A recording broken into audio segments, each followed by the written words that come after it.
بله خبره د اختر د ورځې سهار بهتره دا ده چې سړی وختي راکشي، غسل وکړي، مسواک ووایي، که مسواک یې ټوت پیسټ بهتره سنت عمل مسواک دی، خوشبو ولګي، نوي کالي یا که نوي کالي نه وي منځل سلي صفا کالي هغه واغوندي.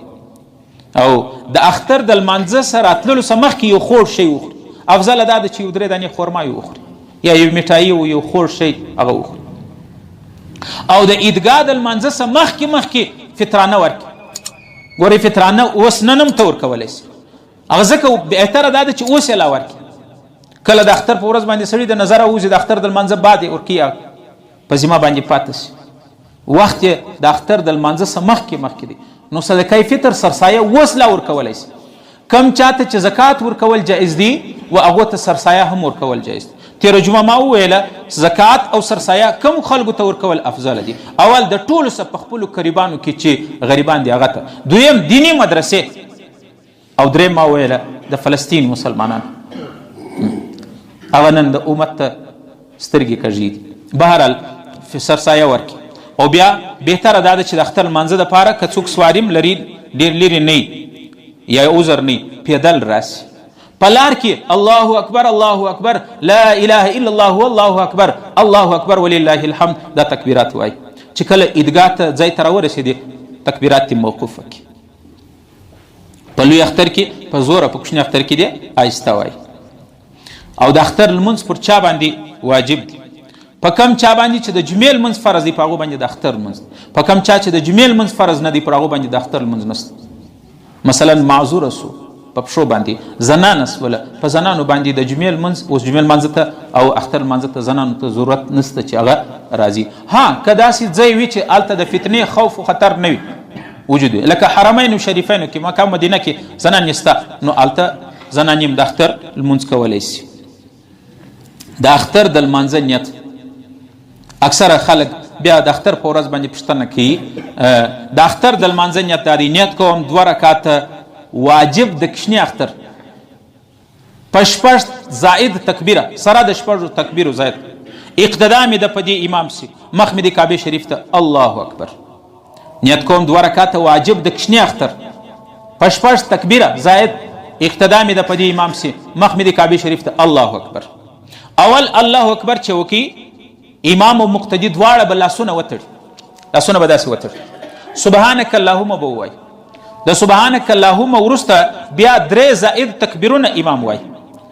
لاسونه پورته کیږي، لاسونه به تر غوږو پورته کیږي، الله اکبر الله اکبر الله اکبر. 3 تکبیره چې وویل سو بیا به لاسونه وتړي. امام به الحمد او سورت ووایي. د الحمد سورت بعد امام بیا رکوع لځي، رکوع دی وکي 2 سجدې چې راپورته سو، 2م رکعت ته چې امام راپورته سو بیا اول وار امام قرات وای الحمد او سورت وای. د الحمد او سورت څخه چې مکمل سو رکوع لدی نه جي بیا 3 زائد تکبیرونه ول کیږي، غوږول لاسونه وړل کیږي، الله اکبر لاسونه به لکی الله اکبر الله اکبر لاسونه به نه تړي. څلورم تکبیر به امام رکوع لځي دی بم رکوع ور سره ولاړ شي. زنانو د پاره د اختر لمونځ فرض نه دی په زنانو. او دا بله مسله چې د اختر په ورځ باندې د اشراق لمونځ خلک دلته د سهار د اختر د سهار لمونځ وکي بیا اشراق کوي، د اشراق لمونځ نه دی صحیح چې در څو پورې د عیدګاه لمونځ نه وي سوی د اشراق لمونځ به نه کوي. زنانې هم که کور نفل کوي تر هغه ساعته دې نه کوي چې در څو پورې په علاقه کې نږدې د اختر لمونځ نه ادا سوی. اوله خبره ده که چیرې امام په اول رکعت کې زائد تکبیرونه کوي، امام هم انسان دی، کله کله د امام سره د عام المنظور خیالي تکبیرات یې یرسي. امام په اول رکعت کې تکبیرات اول ویل کیږي بیا قرات کیږي. امام چې نیت وتاړي سم دستی قرات شروع کی الحمدلله رب العالمین صحیح سو تکبیرات نه ویل. اوس الحمدلله لا نه ختمه کړي وريات سوچ او زائد تکبیرات مې نه ویل نو الحمدلله دې پریږدي الله اکبر تکبیرات ویل. او که الحمد او سورت دواړه ویلو بیا ور پیات سو نو بیا د قرات اعاده نه غواړي، خالی امام دی تکبیرات وکي بیا د رکوع ولاړ شي. صحیح سو.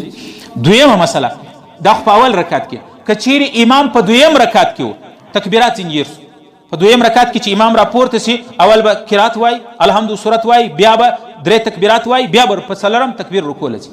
امام ډایرکټ رکوع له ولاړ تکبیرات ځینې هیر نو د رکوع څخه برته راپورته کېدل د امام دپاره ضروري نه دي بلکې لمونځ فاسد دی. په رکوع کې د لاسونه نه پورته کوي امام د تکبیرات ووایي الله اکبر الله اکبر الله اکبر دا دې ووایي. دغه رقم دا خو د امام خطا ده او د امام خطا د مقتدیان به د امام اتباع کوي.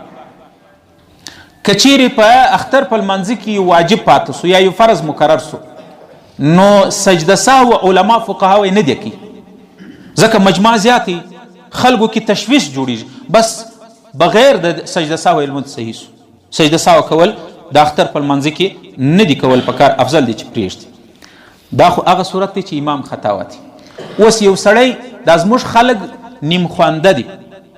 اول کال وړم کال دلته موږ د اختر لمونځ ولاړو یو ماله په مخه رالی مفتي صاحب بس یو رکعت سوی و زه نه درلم او د الله بنده نو خو راتلی به ول بیا هم طریقه نه ورا معلومه چې اوس نو یو رکعت تېر سوی دی دا نور لمونځونه خو راګرځولی سم د اختر دا یو رکعت به څنګه راګرځوم. واورئ دا مسله اکثره عموما دا مسلې علما نه بیانوي نن زه تاسو ته بیانوم په دې وجه چې دا مسلې پیش آمد راځي کله کله. د یو غټ جامع مسجد د اختر لمونځ تر عام المنځو زیات اجر او ثواب لري. که چیرې په اول رکعت کې یو مسبوق رالی یو سړی رالی امام په اول رکعت کې اول رکعت ځین تېر سوی په دویم رکعت کې د امام سره شامل سو نو چې امام سلام په وګرځاوي دا سړی چې ولاړ سو اول وار به سبحانك اللهم اعوذ بالله بسم الله سورت دا به ووایي د هغه بعد به بیا زائد تکبیرونه ووایي. صحیح سو یعنی د سړي سه یو رکعت تېر سوی دی د اختر د لمانځه په دویم رکعت کې د امام سره شریک سو. اوس چې امام سلام په وګرځاوي د ده خو یو رکعت تېر دی دی به ولاړ سي اول وار به سبحانك اللهم او اعوذ بالله بسم الله الحمدلله او سورت به ووایي د هغه بعد به بیا زائد تکبیرونه ووایي بیا د رکوع له ولاړ سي ځکه دا د دویم رکعت او په دویم رکعت کې تاسو ویلي دي چې امام اول قرات وایي بیا تکبیرات کوي دا د دویم رکعت هغه اول رکعت او که چیرې امام زائد تکبیرونه ویلي وو قرات یې شروع کړ ځینې خلک ناوخته د اختر لمانځه له راسي د په اول رکعت کې اول تکبیرات کیږي بیا امام قرات کوي. امام تکبیرات کړي دي دی رالی په تکبیراتو کې ورسره شریک نسو دی رالی امام زائد تکبیرات ویلي دي قرات یې شروع کوي نو دغه سړی چې رالی اول وار به نیت پسې وتړي الله اکبر تکبیر تحریمه یې وکړي امام دی قرات وایي پروا نه لري دی د لاسو ته غوږونه ته لاسونه پورته کړي کښته دي کړي قرار دی په قرار اواز سره خپل تکبیرات یې ووایي بیا د لاسونه وتړي. صحیح سو دا طریقه ده. دریم صورت دا دی که چیرې امام په اول رکعت کې په رکوع کې ول دا خو هغه صورت امام قرات شروع کړی دی رالی امام اول رکعت ګرځه په رکوع کې ولاړی مقتدی دا دی رالی امام رکوع له ولاړی یو سړی رالی د اختر په لمانځه کې د امام سره شریک سو نو که چیرې امام تازه اوس رکوع له تللی و دونه گنجایش ولو چې دی په ولاړه باندې نیت یې وتاړي تکبیر تحریمه وکړه په ولاړه باندې الله اکبر الله اکبر الله اکبر 3 تکبیرات ووایي بیا ولاړ شي په رکوع کې د امام سره شریک سي خو صحیح ده. لیکن که دونه چانس نه ولو دونه وخت نه و چې دی وایي که چیرې زه په ولاړه باندې تکبیرات وایم هلته امام د رکوع څخه سر راپورته کوي نو بیا افضل دا ده چې په امام پسې نیت وتړي فورا رکوع له ولاړ شي په رکوع کې د خپل تکبیرات ووایي د رکوع تسبیحات دې پرېږدي هغه سنت یا مستحب دي تکبیرات واجب دي په رکوع کې د امام سره سبحان ربی العظیم دی نه وایي الله اکبر الله اکبر الله اکبر دا تکبیرات ووایي د رکعت وسو.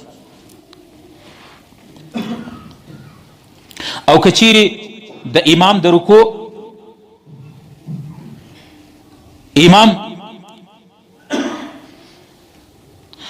د امام سره رکوع له ولاړي اوس چې دی رکوع له ولاړي الله اکبر ووایي رکعت خو ځین تېر دی یو الله اکبر ووایي یا دوه وویل امام سر پورته کوي بس دا نور تکبیرات د ده ساقطه سو دا نور تکبیرات ویل مثلا یو سړی امام په رکوع کې دی رالی نو نیت یې وتاړي تکبیر تحریمه اول الله اکبر یې وکړي فورا د امام له رکوع له ولاړي رکوع له چې ولاړي سبحان ربي العظیم د رکوع تسبیحات نه وایي تکبیرات یې ووایي د یو دوه تکبیره وویل امام سر پورته کوي بس دی دې ورسره پورته شي د امام سره هغه نور یو یا دوه تکبیره دې پرېږدي هغه جن ساقط سو لمونځ صحیح سو. آخري خبره دا ده چې د امام خطبه اوریدل دا واجب دي خطبه لکه څنګه چې د جمعې خطبه اوریدل واجب دي، د جمعې خطبې په دوران کې خبرې کول ممنوع دي. دا ترا د امام د اختر د ورځې خطبه اوریدل واجب دي.